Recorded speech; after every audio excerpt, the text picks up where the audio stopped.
TV. Welcome to Kanoypi TV. Kung bago ka pa lang sa channel ay, mag-subscribe ka na at i-click ang bell button para updated ka sa mga latest videos natin. Salamat!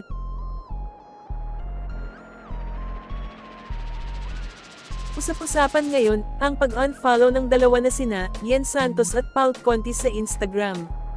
At ang mga netizen nga ay, nagbigay ng samot-saring reaksyon ukol dito. Sabi nga ng mga netizen ay, hiwalay na daw sina Yen Santos at Paulo Contis.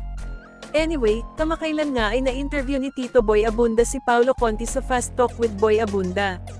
At tinanong siya ni Tito Boy kung sino si Yen Santos sa buhay niya at ang sinagot ni Paulo at kung anong meron sa amin ay, special.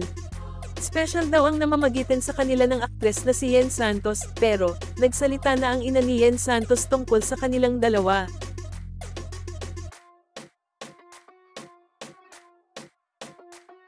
Nagsalita ang ina ni Yen Santos kaugnay sa isyu ng breakup na kinasasangkutan ng kanyang anak na si Yen Santos at aktor na si Paulo Contis.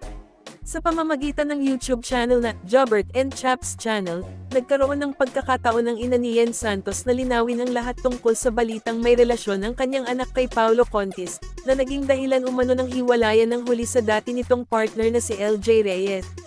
Napag-alaman na malapit si Jobert sa pamilya ni Yen kaya naging madali para sa kanya na direktang makausap ang ina ni Yen.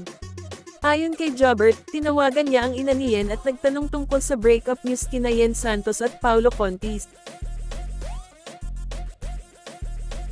Tinawagan ko po si Mommy Lilian.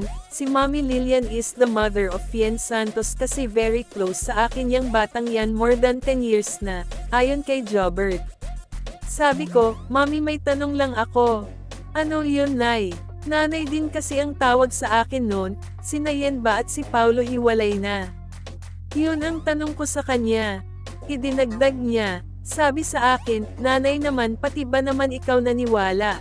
Never namang naging sila. Nagulat si Jobert sa narinig mula sa ina ni Yen.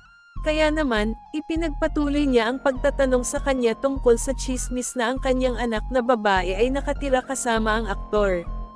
Ayon kay Jobert, mariing sinabi ng ina ni Yen na walang relasyon sina Yen at Paulo. Hindi rin sila nag-live-in. At ito naman ang mga naging komento ng mga netizen.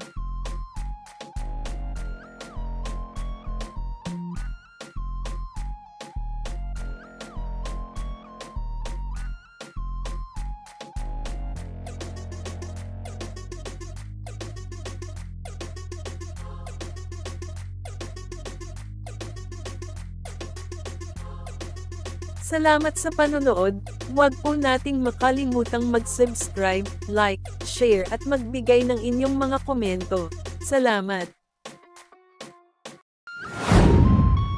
Thanks for watching!